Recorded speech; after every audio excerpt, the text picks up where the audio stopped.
Hello दोस्तों, आज का जो हमारा इन्फॉर्मेटिव वीडियो है वो पाइल्स के बारे में है। पाइल्स एक इतना कॉमन वर्ड है कि कोई भी पेशेंट जिसको लगता है कि हमारे गुदा द्वार में मतलब एनल पैसेज में अगर कोई भी प्रॉब्लम हो रही है तो पाइल्स ही हैं। और पाइल्स वो उस हर बीमारी के लिए यूज़ होता है जो वहाँ गुदा द्वार की बीमारियाँ होती हैं, बट एक्चुअली वहाँ 3-4 प्रॉब्लम्स ऐसी होती हैं जो अलग अलग होती हैं। हर प्रॉब्लम पाइल्स नहीं होती है। तो आज मैं आपको थोड़ा सा इसके बारे में बताऊंगा। और हर किसी का ट्रीटमेंट भी सेम नहीं होता है, ना ही उनके सिम्टम सेम होते हैं। तो इसको कैसे पहचाना जा सकता है और हम इसको कैसे आगे ट्रीट कर सकते हैं उसके बारे में मैं आपको ये सारा वीडियो एक डिस्क्रिप्टिव जो हमारे पास मॉडल है उससे मैं आपको बताना चाहूँगा। ये आप सोचिए समझिए कि ये हमारा बड़ी आंत का सबसे नीचे वाला पार्ट है जिसको हम रेक्टम बोलते हैं, और उसके नीचे एनल कैनाल जो लास्ट पोर्शन होता है जो रेक्टम को हमारे स्किन के से कम्युनिकेट करता है, वो एनल कैनाल होती है। और जो प्रॉब्लम्स हो रही होती हैं, जैसे पाइल्स की प्रॉब्लम है या फिशर की प्रॉब्लम है या फिस्टुला की प्रॉब्लम है, फिस्टुला मतलब भगंदर की प्रॉब्लम है, या एब्सेस बनना होता है, ये सारा इसी फील्ड से रिलेटेड प्रॉब्लम्स ही होती हैं। सबसे पहले हम पाइल्स के बारे में जानते हैं कि पाइल्स क्या होता है। पाइल्स बेसिकली नसों के गुच्छे होते हैं। नसें जो कि हमारी एनल कैनाल में और रेक्टम में वॉल के साथ, उसकी वॉल के साथ ही रन करती हैं, और ये वो नसें होती हैं जो ब्लड को नीचे से हार्ट की तरफ कैरी करती हैं। और इसकी वजह से ये नसें जो हैं वो वीक नसें होती हैं। अब क्योंकि जब भी ह्यूमन बीइंग मोशन करते हैं तो वो नीचे स्ट्रेन करते हैं तो ये नसों के गुच्छे उस स्ट्रेन की वजह से नीचे की तरफ उतरने लगते हैं और पाइल्स की फॉर्म ले लेते हैं। जैसे आपने देखा होगा कि जैसे अंगूर जब गुच्छे की तरह नीचे लटकता है तो वो हैवी हो जाता है। सेम चीज़ इसमें भी ऐसा ही होता है कि नसें भी जो हैं बंच ऑफ वेन्स होती हैं जो नीचे कुशंस की तरह नीचे आती हैं और पाइल्स बनने लगती हैं। और जब इनमें से ब्लीडिंग होता है तो वो लोग कहते हैं कि हमारे को ब्लीडिंग आ रहा है, पाइल्स का ब्लड आ रहा है।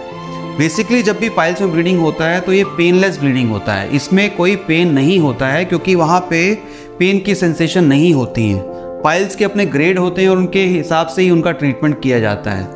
अगर पाइल्स ग्रेड 1 की हैं, मतलब पाइल्स हैं लेकिन लैट्रिन के रास्ते से बाहर नहीं आ रही हैं, तो उनको हम ग्रेड 1 पाइल्स बोलते हैं। ऐसे केसेस में यूजुअली पेशेंट को हम अगर कंजर्वेटिवली मैनेज करते हैं या मेडिकेशन देते हैं तो उस केसेस में ये पाइल्स जो हैं वो काफ़ी लंबे टाइम तक इनको कुछ भी प्रोसीजर करने की ज़रूरत नहीं पड़ती है। और कुछ केसेस में हम इसमें अगर ब्लीड कर रही हैं तो उसमें इंजेक्शन स्क्लेरोथेरेपी कर सकते हैं, मतलब एक ऐसा उसमें दवाई डाल सकते हैं जिससे कि वो पाइल्स का मास जो है वो सिकुड़ जाए।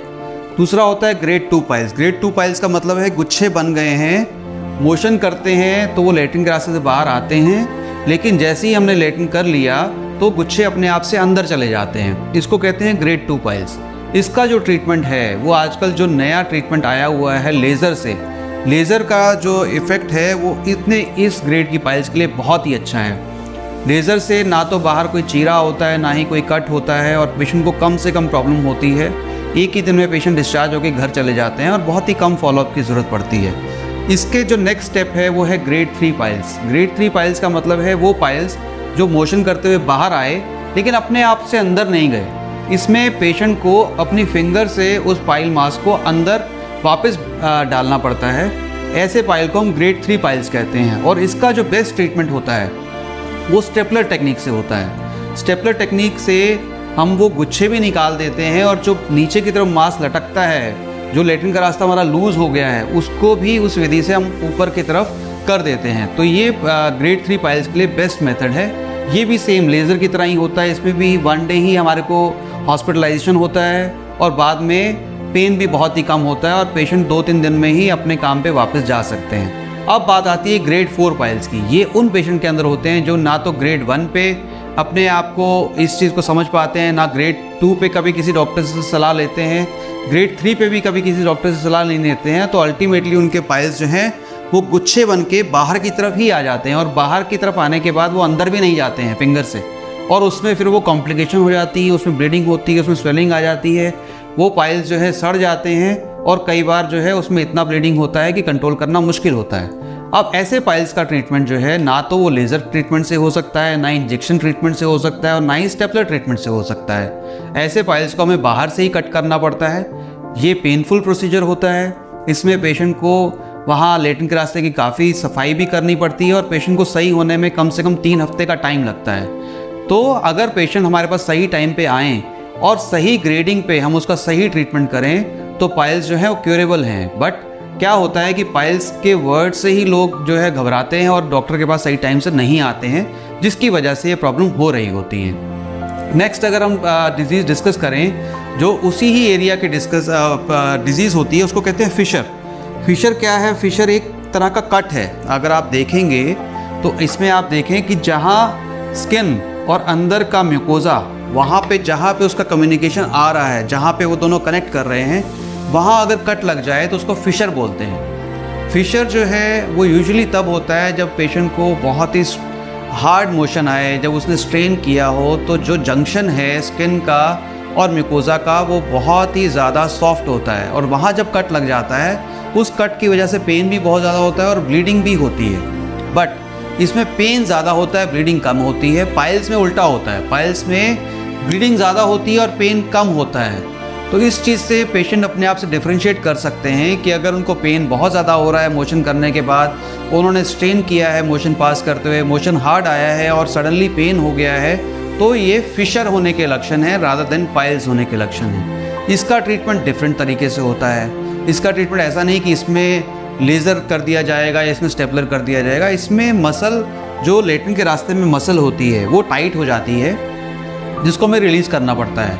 अगर फिशर किसी को पहली बार हुआ है या इनिशियल स्टेज है तो उसमें बहुत पॉसिबिलिटी है कि मेडिकेशन देने के बाद या उनकी कॉन्स्टिपेशन ट्रीट करने के बाद या लाइफस्टाइल मॉडिफिकेशन करने से फिशर्स उनको वापस नहीं हो। लेकिन अगर किसी पर्सन में ये फिशर्स बार बार हो रहे होते हैं तो मसल्स वहाँ की टाइट हो जाती हैं, तो उनको हर बार मोशन करने में ही ये प्रॉब्लम आती है और उस समय फिर हम एक छोटा सा प्रोसीजर करके हम वो जो टाइटनिंग है उसको रिलीज़ कर सकते हैं और उसके बाद फिशर होना बंद हो सकते हैं। कॉन्स्टिपेशन का ध्यान आपको हमेशा के लिए रखना पड़ता है कि आपको कॉन्स्टिपेशन नहीं हो। इसमें कुछ खाने भी आपको ऐसा बचाव करना पड़ता है कि आप मिर्च मसाले वाले ज़्यादा खाने नहीं खाएं, जिससे कि आपको ये तकलीफ़ नहीं हो।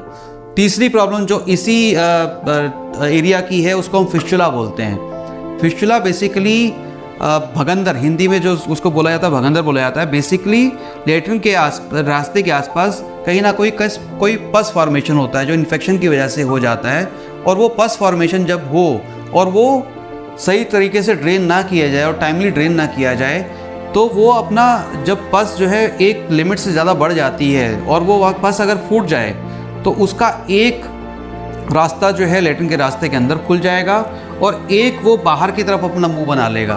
तो ये जो पूरा ट्रैक बन गया जो स्किन से लेटरिन के रास्ते को कनेक्ट करता है, ये एक तरह का सुरंग है, एक तरह का टनल है। जो क्यों हुआ? क्योंकि पस फॉर्मेशन के बाद हुआ। तो जब ये टनल बन गया उसको हम फिस्टुला बोलते हैं। और फिस्टुला का इलाज कभी भी मेडिसिन से नहीं हो सकता। जैसे कि पाइल्स में भी कुछ एक मेडिकेशन काम कर सकती हैं, फिशर में भी मेडिकेशन काम कर सकती है, लेकिन fistula is a kind of disease जिसमें हमें हमेशा सर्जरी से ही उसको ट्रीट करना पड़ता है। हाँ, सर्जिकल ऑप्शन बहुत सारे होते हैं, उसमें लेज़र भी होती है सर्जरी, उसमें एंडोस्कोपिक सर्जरी भी होती है और उसमें ओपन सर्जरी भी होती है। और हर सर्जरी के अपने अगर कुछ फ़ायदे हैं तो उसमें अपने कुछ नुकसान भी हैं। जो सर्जरी जितनी लेस इन्वेजिव है उसमें रेकरेंस के चांसेस ज़्यादा हैं। रेकरेंस का मतलब दोबारा होने के। Fistula is a disease which is known for its recurrence. Fistula में कोई भी सर्जन या कोई भी डॉक्टर ये नहीं कह सकता है कि फिस्टुला कभी दोबारा नहीं होगा। चाहे वो 2% ही चांस हो, लेकिन फिस्टुला में रेकरेंस के चांस हो सकते हैं। और उसमें जब हम सर्जरी करते हैं या ट्रीटमेंट करते हैं तो हम पेशेंट को एडवाइस करते हैं कि आपको कैसे कैसे आगे ड्रेसिंग्स करानी है, कैसे कैसे इसका फॉलोअप होना चाहिए, वो हम सब एडवाइस करते हैं। तो बेसिकली ये 3 मेजर प्रॉब्लम हैं जो कि लेटरिन के रास्ते में होती हैं। इन तीनों का होने का कारण डिफरेंट है, इन तीनों का ट्रीटमेंट भी डिफरेंट है। मुझे लगता है कि ये वीडियो आपके लिए इन्फॉर्मेटिव होगा। अगर फिर भी आपको इसके बारे में कुछ भी जानना हो तो आप एशियन हॉस्पिटल में आके हमसे कांटेक्ट कर सकते हैं। Thank you.